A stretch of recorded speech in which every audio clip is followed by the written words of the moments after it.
Сәлем достар, Астана қаласында болып жатқан көшпенділер ойынын көруге бар жоғы 1220 теңге кетті дегенге сенесіз бе?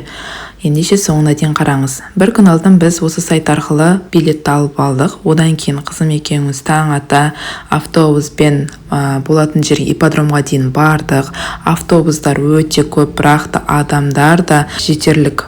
Кіре берісте осындай тексерістен өтесіздер. Ішкі жағында осындай шай ішетін орындары бар. Мынау ипподромның іші, отыратын орындар өте көп, бірақ та біз ең соңғы орынды алған сияқты едік. Бірақ біз өзіміз VIP орында отырғандай жалғыз өзіміз осындай жерде отырдық. Мына жақта Турция мен бір мемлекеттің дайындығы болып жатыр. Қызым өзінің аттарын алып алған, соларға қарап, мына жақта екі атты салыстырып жатыр ғой. Қазақстан мен Өзбекстан мемлекеттер арасында көкпар болды. Қазақстан жеңіске жетті. Аллаға шүкір, мен өте қуаныштымын өз көзіммен көргеніме. Ары қарай ипподромның шет жағын аралап жүріп, неше түрлі шетел азаматтарын, ойыншыларын көріп қалдым. Және де садақ ату жарысы болып жатыр екен, оны да біраз бақылап тұрдым. Ары қарай Этноауылға бардық. Этноауыл ипподромға қарама-қарсы орналасқан екен. Ойбой, бұл жақтың атмосферасы тым бөлек қой, бір Наурыз мейрамында жүргендей болдым. Айтыста, беташарда бесікке салу барлық рәсімдер болып жатыр енді.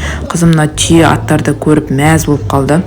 Мына жақта өзара ойындар болып жатыр. Доп лақтыру, теңге ату, асық лақтыру, арқан тарту, келіп ойнап кете бересіз. Хит болып жатқан алма ағашын да көрдік.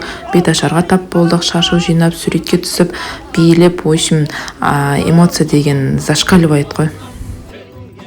Этноауылдың сыртына да ішіне де көрме болып жатыр. Ішіне неше түрлі заттарды таба аласыздар. Түрлі сумкалар, әшеке бұйымдар, осындай әдемі, необычный сырғалар таба аласыздар. Өзіме осындай сырға сатып алдым. Аш қалам деп ойламаңыздар, мынаның ішіне кішігірім кафешка, гармозаводтың мороженыйларына дейін тұр ғой. Енді Этноауылдың ішін аралап өту мүмкіншінің қолынан келуі мүмкін. Өйткені өте көп киіз үйлер, оның барлығын ішіне кіріп шығу өте көп уақыт алады екен. Есіміз барда елімізді табайық деп үйімізге қайттық.